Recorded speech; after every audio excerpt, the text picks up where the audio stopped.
records here of Matt Costa, Dave Shiels to the top with his hood up, and Mr. Andrew Snook in the middle.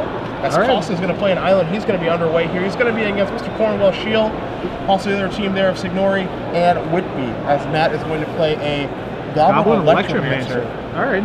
So it looks like Costa is a is-it shell. We'll see if he's going to be splashing any other color, or is he just going to be straight blue-red.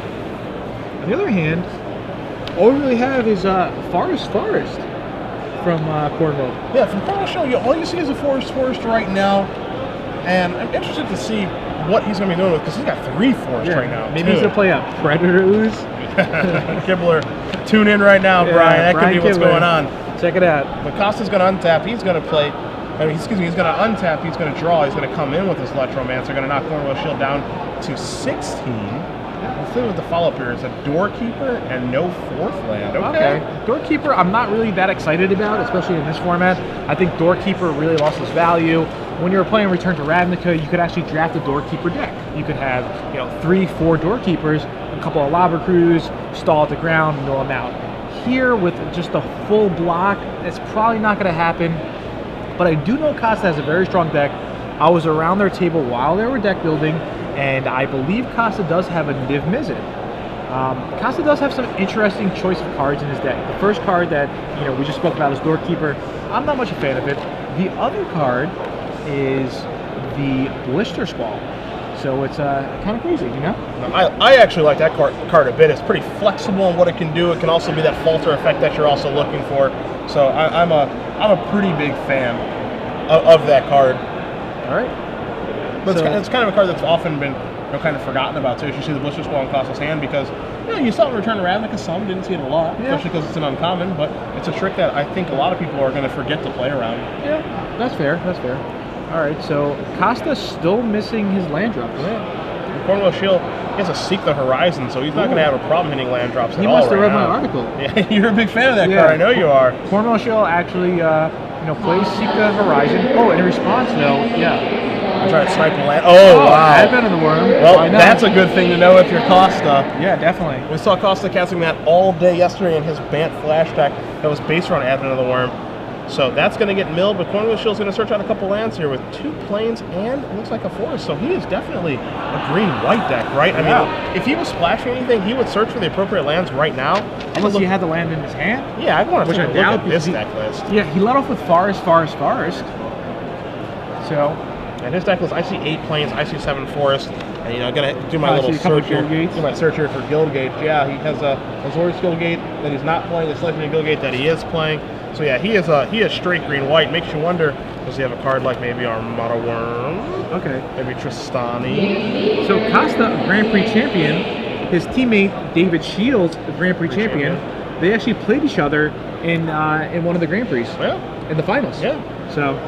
And Adam Snook, he just has like a Grand Prix top 8, so no big deal. Yeah. So some high-quality players here, and I think a couple of these guys didn't show up yesterday. I'm not even sure if Snook played. I think I saw him around. I know I saw Dave Shiels yesterday playing briefly. We had Costa on camera. I'm not sure if Snook was here in attendance battling or not, or if he just came for this tournament. Yeah. Same goes for the other guys there on Cornwell-Shiel, Whitby, and Signori. Yeah, it just shows Signorini, excuse me. Yeah, it just shows you how much people like Team Seal. Yep.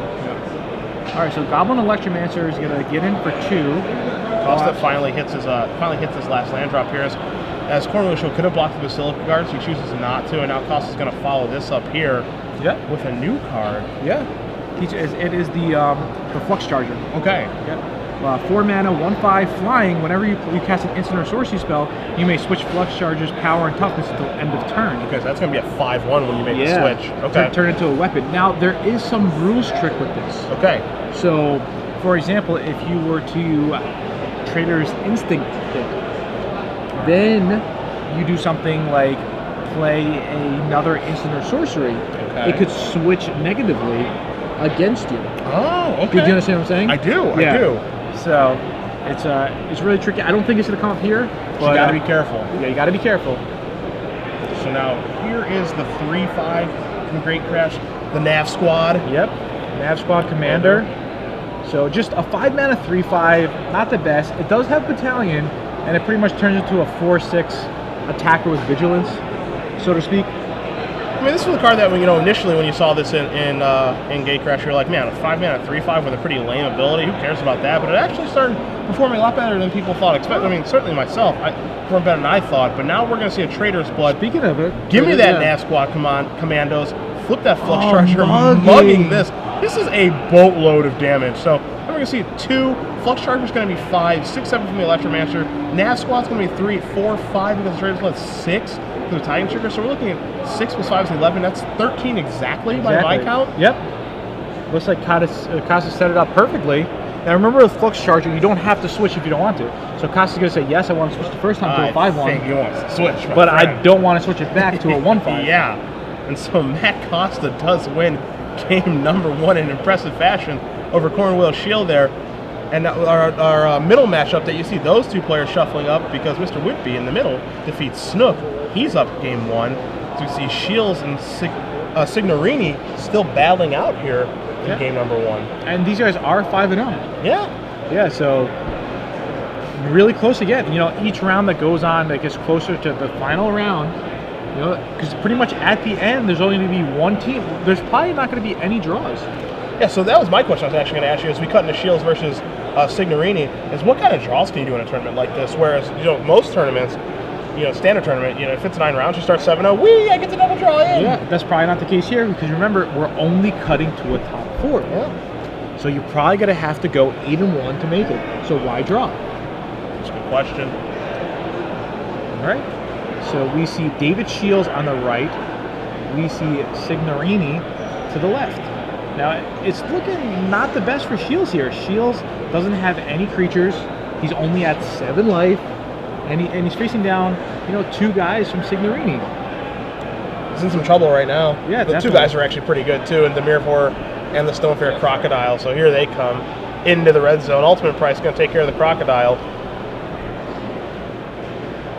So Shiels will fall down to 3 life here. And let's see if Signorini has any follow-up, which, I think he does. He immediately goes for his lands. He has 2 cards in his hand. See Shields taking a look at his hand right now. You see a Smite over there, among other things. Yeah. Seems to get some threats deployed. Hope Signorini doesn't have another one. Okay. All right, that's a Verdant Haven. If you're Costa, you're probably feeling... if you're Shields, you're probably feeling pretty good about that. Yeah, you really are. That's a bullet dodge if I've ever seen one. And Shields is going to untap. He's going to draw a card. See what he finds. That's a swamp. I see a Smite in his hand. And also, Gerard, I think I see an Angelic Edict over there. Yeah, it is an Angelic Edict. I think I would probably... I know I'm one to not really want to use my removal spells. I could see him Angelic Edict in his opponent's guy. You could also just play, a blocker or 2 and then hold up Smite.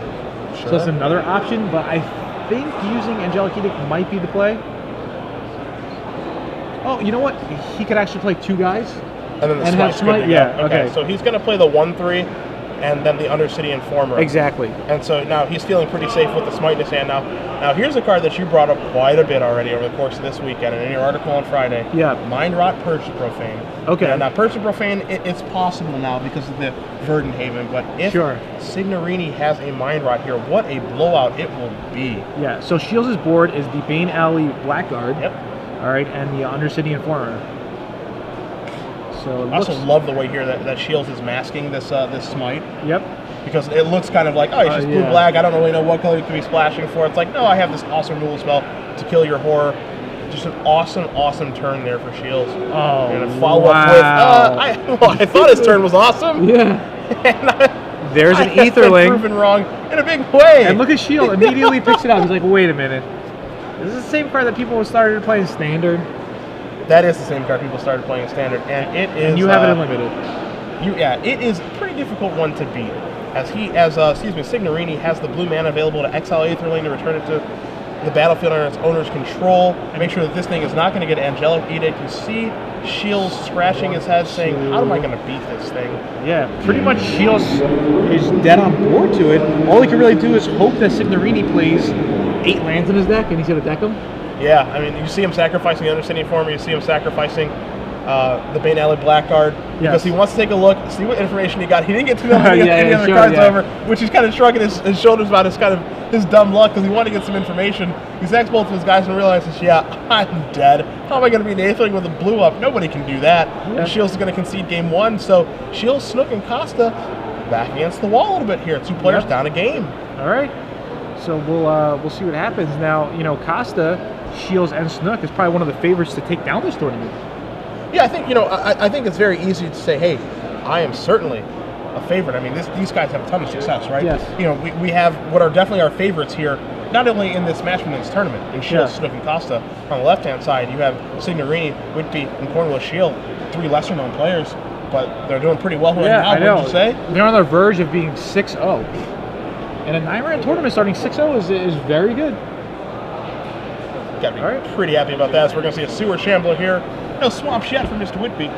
Just a Rakdos Skill Gate and a Plains. You actually pointed out this earlier. You said, you know, did this card get worse? Did this card get better? And I said worse. And you said, yeah, because they could have black mana, but it could be in the form of a Guild Gate. Yeah, between Guild Gates, Clue Stones, and a Promenade. A Promenade. Yeah. Even a Key Rune. Yeah, definitely. Yeah, it's pretty easy for people to not have swamps anymore. Even Axebane Guardian, right? Yeah. You know, you could just be this 5-color deck, and you could be splashing a Putrefy, you could be splashing a Rakdos Return, but you don't need a basic swamp anymore. Gate Creeper Vine searches for your black gate, so you don't actually have to play any black mana. Yeah, very smart. A lot of stuff like that. So you're going to see Whitby play a Mountain and follow up with an Ember Beast. Ooh, Ember Beast is a card you don't see too often. You don't really talk about too much. I think Ember Beast became a lot worse. Yeah? Yeah, it's just like a 3/4 that clogs up the ground. A lot of other creatures that clog up the ground. There's gatekeepers that are 2/4. Yeah, I was about to say, that's the big thing, right? Like, before, this thing was superior in combat, especially in the previous format. But now you've got these gatekeepers, and even the old school cards like Hussar Patrol, yeah, sure. Armory Guard, Frostburn Weird. Yeah, Frostburn Weird. Things that just get in the way of this card now. Yeah. And Ember Beast doesn't do anything by itself. Yep. You know, it needs a helper, just like the Mog Flunkies. Mog Flunkies, a nice card, 2 mana, 3/3. But, you know, compare Mog Flunkies to something like Watch Wolf or Call of the Conclave. It's just really embarrassing. So here comes Sewer Shambler. Because Ember Beast, as tough as it is, as a 3/4, it can't do anything by itself. Nope. All right, and then Snook just passes the turn with 4 mana open. Maybe a Grizzly Spectacle. He has the mana for it, right? He has black, black, green, green. Yep. If Whitby plays a good enough creature, Snook might say, hey, I'm just going to destroy it, bash in, play a creature, bash in. So we'll see what happens. All right, so he's going to attack for 4. All right, it's 3 mana, 2/2, but the turn it comes into play, it gets +2/+2 and haste. Yeah. All right, so a powerhouse card, powerhouse Boros card from Dragon's Maze, you know? Very strong. So Snook now is going to take his turn. He's going to think, what can I do? What do I want to draw? What's my line of play? All right, so end of turn. Yeah, Grizzly Salvage going to turn over a Grizzly Salvage, Skylasher, a Croconora, 1 Guild Gate in the form of Gruul Guild Gate, a Stomping Grounds, and a Swamp as he's staring down that Ember Beast and that new card from Boros, which is the Viashino First Blade. First Blade, yeah. Yep. Yeah. In case you guys don't know, so again, 3 mana, 2/2, and the turn it comes into play, it's getting +2/+2, and haste. Yeah, so this thing is a fighter. Yeah. Well, it has haste no matter what, but it's almost irrelevant because it's attacking as a 4/4 on the third turn. You know, and one of the things that this card does as well, you take a look at its rarity. It's a common. One of the things that made Sky Knight Legionnaire, not only that it was a common and it flew, but it was a 3rd creature per battalion that it had haste, so you could actually have battalion out of nowhere. I know. This gives Boros another way to do that. Yes, very good point. All right, so Snook is thinking hard and long about this. What do you think he's thinking about? I think he's looking at Croconor and he's thinking to himself, man, I wonder how much this can do for me this game. You see him select Croconor from the pile here. Okay. You know, a 2/4 is really going to gun with the ground, but it's going to just start as a 1/3. So he needs to think to himself, am I ever going to be able to get this thing to a 2/4? Do I have necessary creatures in my hand to actually build up my Crocodile Frog and get that thing to start gumming up the ground? Yep, and he's going to play Croconora. He plays the 3rd land. Let's see if he does go with the Croconora. Okay, so he does. Okay. Looks like he might play defense here this turn, too. Is that Sewer Shambler ready to keep getting on in there? Yeah, no, I think he should just play defense here. I mean, he would rather have that Shambler in the graveyard anyway. Yeah. He would rather trade and just have it in the graveyard. So, I mean, attacking is fine as well, but Snook is behind on life. Yeah, he's and he feeling knows a little aggressive, huh? Yeah, I mean, he knows he's against a more aggressive deck, so I'm not really too sure why he wants to trade damage here. Yeah. Right? Maybe he has something in his hand that we don't know about. Maybe he has something in his deck that he might draw that we don't know about. All right, let's see. I feel that. All right, so he's gonna get in for 5. Croconaur probably just go in front of the 2/2. Yeah, I think I like the in front of the 2/2 because if Whitby's going to use a spell to get rid of the Croconura, then that's probably going to be his turn, right? He's missed a land drop, yes, or 2. So right now, if Snook goes, all right, I'm going to block your 2/2. All right, that's fine. You know, we can just bounce off and you can get 3. Or if Whitby decides, all right, I'm going to use a Blood Rush card or a Martial Glory or some sort of spell, that's probably going to be his turn. Yeah, to do that. And I think if you're Snook, you're probably okay with that. Okay. Yeah, I'm not the biggest fan of Martial Glory because lots of times an interaction like this might come up where, like, what do you want to do? Do you want to just give +3/+3 to my guy? Yeah. Do I want to just, like, give, like, +0? You know, it just doesn't do anything, really. Sure. So we do have a quick update for you, and you guys can see it on the screen there. Cornwell-Shiel versus Costa. That's all even up now. You're going to see the Lance. Okay, so this is the new card here. Yeah, that's the one we were just talking about. Yep. Oh, and there's Mugging. He just throws it on the table. Jeez, so now there goes Snook's entire board. Mugging and Weapon Surge. Yeah, Take Weapon care Surge. of everything. Weapon Surge, nice card. Overload, right? Yeah, Overload, completely insane on that card, and that's exactly what he did. Creatures get +1/+1 first strike, get a little more extra damage through there with the Ember Beast. Mugging takes care of the Sewer Shambler. Snook just places land and says, go. Yeah. So here come the Ember Beast, and via Shino again, gonna attack Snook down for 5 more life. It makes me wonder, maybe if Snook's missing a color here, Gerard? Yeah. We can take a look at his deck list. As there's a Sewer Shambler. That's gonna be a beating. Off like the splash, it looks like? Yeah. Wow. Maybe he boarded it in. Wow. Boarded into combat. You know, combat Snook in his game plan. So there's a Swamp. Here's a Dead Reveler. Can't unleash that bad boy because I need not a really blocker. doing too much. Whitby untaps very fast. Makes me think that he probably has something here, right? I mean, he doesn't need anything if Snook has nothing, right? Yeah. Snook's at 4. Snook's dead on board. Yeah, lethal attack right now. So we'll see what happens here. This is going to be a really big, win because if Snook falls, that means Shiels and Costa both are going to have to win their match. And Shiels already lost game 1. Yep. But his back's against the wall. Yep. He's sitting next to Snook, and Snook is the middle seat. He's probably taking a look here again. Yeah, definitely. Yeah. Snook's going, Dave Shiels, I'm in a bit of trouble here. I need you, buddy. And look at Whitby's hand. He has 6 spells. Jeez. So it's just really, really in good shape for him.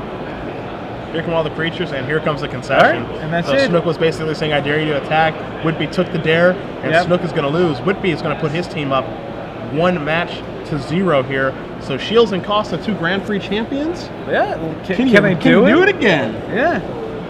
You see Costa like peeking over to Shiels and whatnot. So there's definitely a good shot of all those guys right there.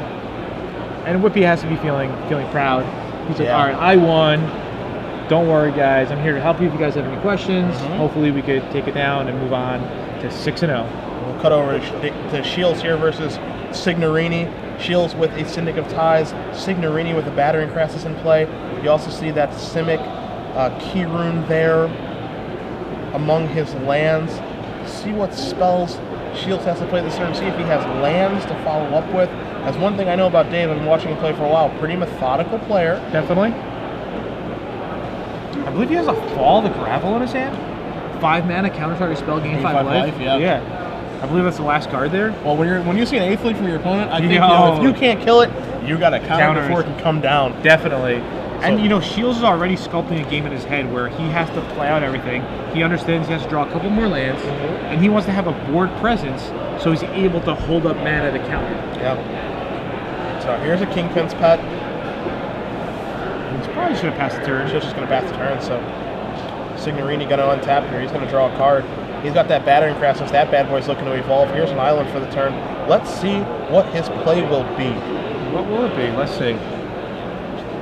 Shiels light on mana. Shiels was kind of light on mana game 1. That's why he fell behind so quick.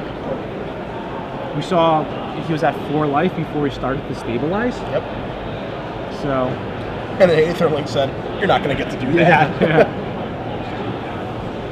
All right, so what does Signorini have?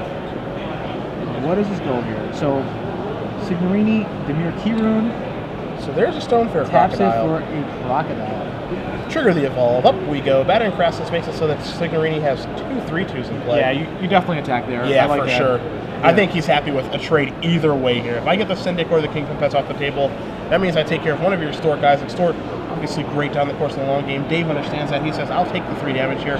Extort can kind of catch me up, but he draws Toil Trouble. Well, he doesn't draw right now, so he looks like he does not have a land. Does not have a land, so what does he has to do right here? What's his play? Shiels taking a look at his hand. You see an Just ultimate draw price 2? there. Want to draw 2, lose 2? Ugh. I mean, you might have to. Do you want an ultimate price and extort? It's tough all the way around. It here. is, He right? even has Mortis Strider to kind of put that on the table. Does Shields to buy himself a little bit of time. But, you know, his game plan of, you know, hitting lands, playing some things, extorting, and then when the Aether Link finally does show up, fall to gavel that and keep pressing his advantage. Doesn't look like he's actually going to be able to put that into motion. And now you see Shields reaching for some creatures. He's considering maybe attacking right now. Yeah, this is a really tight game. I'm confident Shields will play it correctly, but in case you guys at home are not aware, Toil and Trouble, although it looks like a Rakdos card, Yeah. but it can pretty much go into any black deck, Toil and Trouble. Why? Because it's just like Sign in Blood. And how powerful was Sign in Blood in M13? I liked it a lot, right? I mean, I was a fan. As you see Toil on the screen, target player draws 2 cards and loses 2 life. Yeah. So just, it's extra mana. The Sign in Blood requires less black mana. Yeah. That might be like the one benefit. And if you entwine it on your opponent, sometimes it's just game over. Yeah. It's like a 6 mana lava axe for kind of like a searing flesh. Remember? Yeah, 7 sure. mana, 7 damage. Yeah, it can be that at times. Yeah, definitely. Okay, so a good shot of Costa here. You see Snook talking with Shields, trying to figure out what they should do this turn. Yeah. Costa saying, I can't afford to lose this match, or our team loses it. Cornwell-Shiel knowing that. Look at the focus by Costa. Doesn't even care what's going on over there, right? No, not he at says all. it has no relevance over there because the first step is I have to win. Yep. And that's the attitude you have to have. So Shields still thinking about it. Aggressive. Yeah, very aggressive. Maybe Shields wants to force this trade. You know, right? Keep the board clear. Stonefair Crocodile going to jump in the way. All right. All right. That's exactly what's going to happen. So there is a trade there. You know, maybe what we'll see here, Gerard, is maybe ultimate price on the Battering Crassus plus a drain. Again, we could also see Toil get cast to draw 2, lose 2, but we're just going to see here the 1/4. Yes. For 3 mana. Now, I have a question, okay? My question is, do you think that in Shields' head, he could maybe get the Aetherling with the alternate price? Do you think that Signorini will actually play it with no mana open? I think it's possible, you know, as he does play the Zada Snare Squad. That's what Shields' play was last round. I think it's possible. I think it's improbable. Okay. But I do think it's possible. Sure. All right, so there we see it on the screen. We saw it before, 3 mana, 1/4. Whenever the squad attacks, you may pay 1 white mana. If you do, you tap target creature and opponent control. So it could be in a defensive deck because of the high toughness. You could also go into an aggressive deck because you could clear the way, clear a blocker out of the way. So now we see a Rot Farm Skeleton here from Signorini. That's going to pump up the jam on the Battering Crafts. It's going to make that into a 4/3. That's going to come into the red zone. As the Shields takes a look at the Rot Farm Skeleton, we're going to bring that up for you because this is a very interesting card and its applications across the format. Yeah, I talked about this card in my article as well. Yep. Perfect card for this archetype. 4 mana, 4/1. It can't block. But you know what? When you have 1 toughness, sometimes you don't want to block. When it has 4 power, you want to attack. That's exactly what it does. And then the second ability is that for 4 mana, you can put top 4 cards of your library into your graveyard, and you can return this from your graveyard to the battlefield. You can only do it as a sorcery, but still a very, very powerful card. And Shields really has his work cut out for him. He has to make every play, the correct decision to be able to pull out of this, because he's going to have all the cards he needs. Question is, will he have the time? Will he have the lands? So ultimate price plus an extort trigger is going to take care of the Battering Crassus here. It's going to bring Shields up to 14, it looks like. And, again, he's just trying to stabilize. You see Orzhov Charm in his hand as well now. Yeah. Orzhov Charm, as good as that card can be, every time that we have seen it today, it has looked mightily impressive. Yeah. Or excuse me, unimpressive. Yeah, unimpressive, yeah. Yeah, not impressive. Yeah. We saw Dan Olmes's opponent had it. Couldn't really cast it. All right, Signorini draws. Definitely a spell. Looked like a green card to me. Not sure exactly what it is. So I think the first step for Signorini is I'm going to attack for 4. Yeah, let's get that part over. Yeah, because we know it's turning sideways. No questions asked there. 4 damage comes in. So there's your attack for 4. Shield's going to go down to 10. What else could happen? What else is going on? So it looks like Signorini's teammate is saying, "Hey, why don't you do this? You could do that." They do have a lot of time. There's still 25 minutes left in the round. Plenty of time. Yeah, it just so happened that Snook ended up getting crushed this round. Yeah. It happens sometimes. Bad draws, opponent got good draws. Why not? So now you see Whitby helping Signorini out in a time of duress here. He's got a lot of decisions to make against a great player who's definitely having mana difficulties, doesn't want to have Shiels get the opportunity to come back into this game. Yeah, he doesn't want him to catch up at all. Now, I believe that is the mere key room. That is a Civic key room. That was a Civic key room. Okay. And now that's a removal spell. Yeah, +4, -2. That's the -4, -2 removal spell. Yeah, -4. Yeah, -4, -2. It's I believe it's called Fatal Fumes. Is that correct? Correct. Yeah, Fatal Fumes. -4, -2 instant from Dragon Maze. All right. So yeah, there it is on screen. Just such a tough game. Shiels draws a swamp. Pretty good. I mean, it's good because it's a land. At any point, I don't think Shiels can be picky here with what lands he draws. Even if it's a Guild Gate, it's not ideal, but because it would come into play tap, but maybe a Guild Gate even fixes the mana there a little bit. So I think he's probably pretty happy with drawing just about anything there that does tap for mana. Yes. All right, so Shiels is still attacking. Well, the thing I like the thing I like here from Shiels is that sitting back on defense is not really going to accomplish much. Okay. In this time of duress of him being mana screwed and having difficulty with lands, I can chip away and get some damage. There's no reason to have like a defeatist attitude. Man, I can't win. Just go. Yeah. I can't do anything. That's not how he's looking at it at all. As now we do see yet again the Haunter of Nightvale 3/4 going to give Shiels team -0, -1, and in comes the Rot Farm Skeleton because the Mortar Strider is a 0/1 now. Okay, we just got confirmation that it is in fact the Dimir Keyrune. Oh, Dimir Keyrune down there? Yes, Dimir Keyrune. And that means that it's You're right, I apologize. a 2/2 unblockable. Yep. Okay, so at any time you can start bashing in. Yeah. Because I was thinking maybe last turn you might want to bash in as well with the 4/1. Sure. 4/1 +2, 6. Put Shiels on even a bigger clock. But we'll see how this game really turns out. Ooh, So Undercity Informer. Still not a land.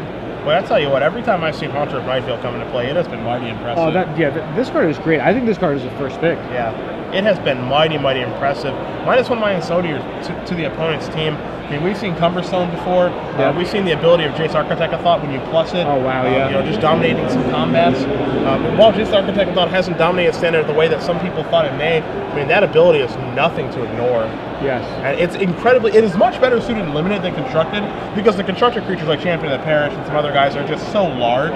Yep. But in Limited, that small little advantage that you get from your opponent's creature having -1, -0, that's a big deal, because, I mean, we would be more than happy to play a 5-mana 3/3. Yep. A 5-mana 2/3? Oh, definitely not. I don't think you're happy about playing one of those. Yeah. Wait, did you say you would be happy with a 5-mana 3/3? I said you could be happy. Could be happy. Okay. All right. It's format dependent. Yeah, CC is not so CC, bad. All right. All right. Remember when Aven Rin Reader used to be a bomb? Yes. Okay. That card was awesome. That Yeah, was a okay. bomb in Odyssey. Yeah, it really was. All right, so Shiels plays the Undercity Informer. Ooh, wow. All right, so Signorini taps out, and now he's going to attack with both his guys. And Serena taps out for a Maze Glider. Yeah. Yeah. So again, 6 mana. This is from the cycle. Yeah. All right, Maze Glider. It's just a 5 colorless blue, 3/5 flying, multicolor creature you control have flying. Flying, yeah. So because of that, he's able to attack with both his guys, fly over, and that's it. Yeah, so Signorini is going to defeat Shiels 2-0 as well. And that is it for this match. I mean, you see Costa racking his brain right now, but it's all for naught, as Snook is going to inform him shortly that, Matt, we lost the match, unfortunately. Yeah.